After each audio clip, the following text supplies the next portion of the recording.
It's Sunday, July 14th, 6 o'clock at night. Well, afternoon, I guess. The sun is out. I've been home since maybe 11 this morning. Our power came back on yesterday afternoon after being out for 5 days. So Monday to Saturday it was out. I just came back. I came back today because I was at work yesterday, which was already hard enough, already exhausting. And I just knew that coming back, like, with how crazy and messy the house was and my room and everything, like, I know me, and I would not have been able to just come back here and just like lay down or just like throw my stuff. Like, I've never been that type of person. So knowing that I didn't have the energy to clean, also literally not having groceries, and it was too late in the day for me to order groceries, and I didn't have the energy to put them away, I just didn't even bother. So Monday, power went out around, my guesstimate was like 6 in the morning because I woke up at about 6:45. We obviously didn't expect the power to stay out forever. For most of the day Monday, I was home alone, which I was initially like excited about because I have sensory processing disorder, so I get overstimulated very easily, and so I cherish my alone time. But I guess because the power was out like indefinitely, and you know, after like hour 5, like I was really stressing about like the groceries and like not being able to eat, and literally being only a week out from my surgery. Like, I'm worrying about wound care and like round the clock medication, and I have to eat to take these meds and things like that, like, was just really stressful. And I physically couldn't do a lot. Anyways, so I had my first panic attack probably in about a year. Didn't really sleep at all that night. Was like waking up on and off. I slept downstairs on the couch. Tuesday comes and I'm thinking, okay, I'm just gonna have to find a coffee shop to go charge all my stuff, you know, thinking there's gotta be at least one that has like a generator or something. Not a single coffee shop, library, bookstore, anything was open. I'm running out of battery, have no cell service of my own, and then my mom texts and says that she has power. So packed just some little things to do and then went over there, not thinking anything of it, just assuming, you know, I'm gonna spend the day and like the power's gonna be back on tonight. Cool. Wednesday came, still no power. Thursday came, still no power. I'm running out of clothes. So at that point, I had to come back to the house in the sweltering heat. I think the house was like 85, almost 90 degrees, to pack some more clothes, switch some things out.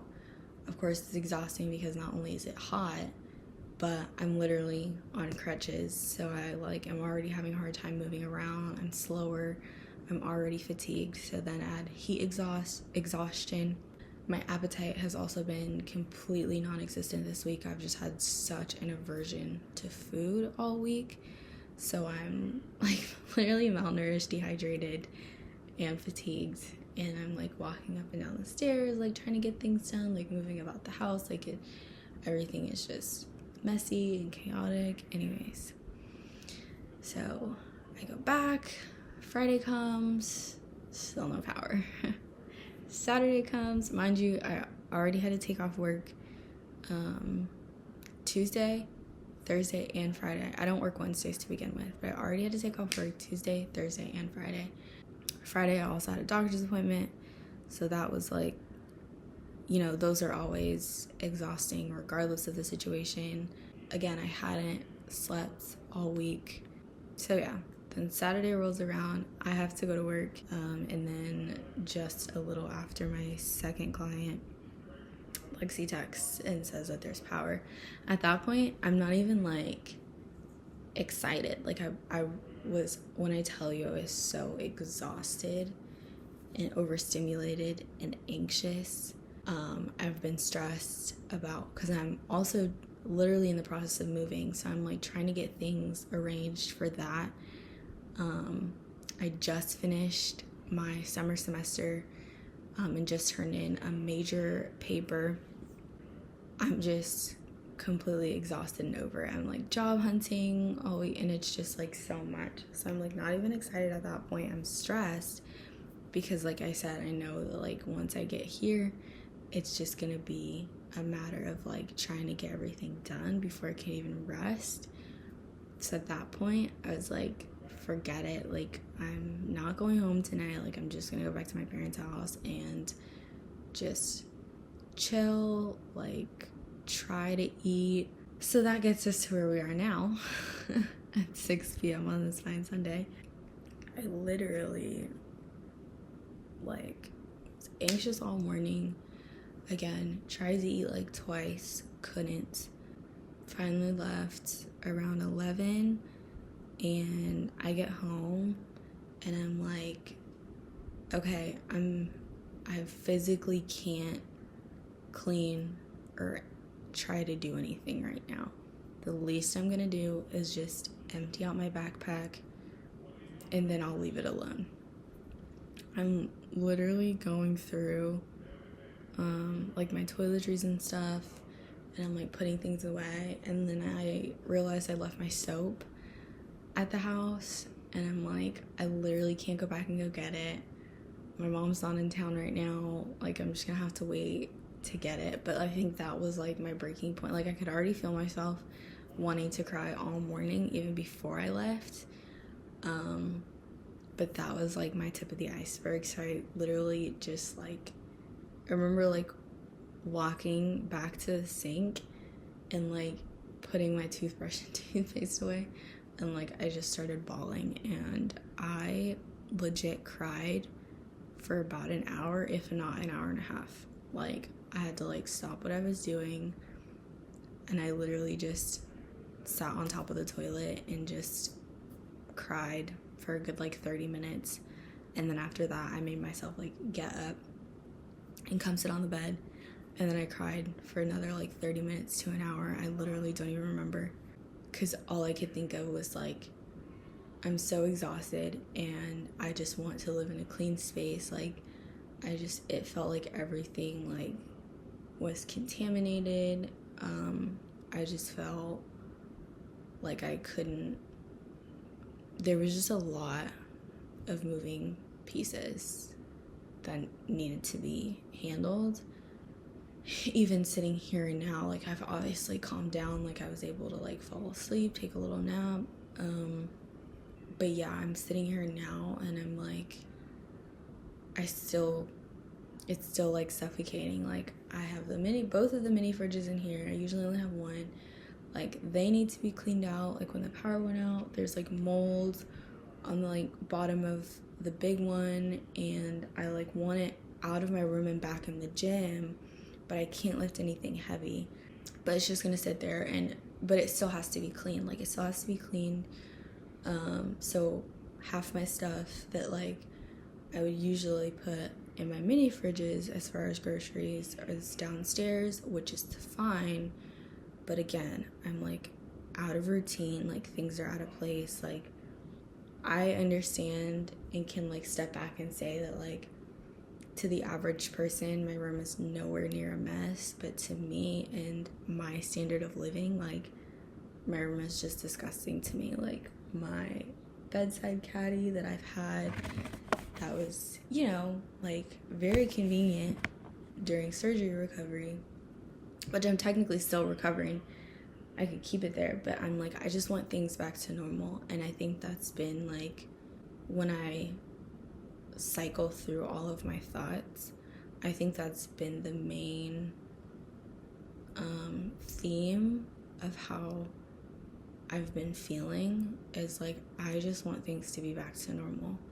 Like I have never felt so disabled in my life than I have these past 2 weeks. And it's like really done a number on my mental. I mean, I've had chronic pain and joint pain and fatigue and aches and fever and, you know, all the symptoms that I'm still dealing with. I've had them for years. I've had a disability for years, but like this week and last week, I feel like between like the literal physical limitations of what I haven't been able to do on my own and the amount of times I've like started to do something and like not even 2 seconds later I'm like physically out of breath or I'm fatigued, or, you know, it takes me 2 minutes to get up the stairs when a month ago it would have taken me 30 seconds. Like things like that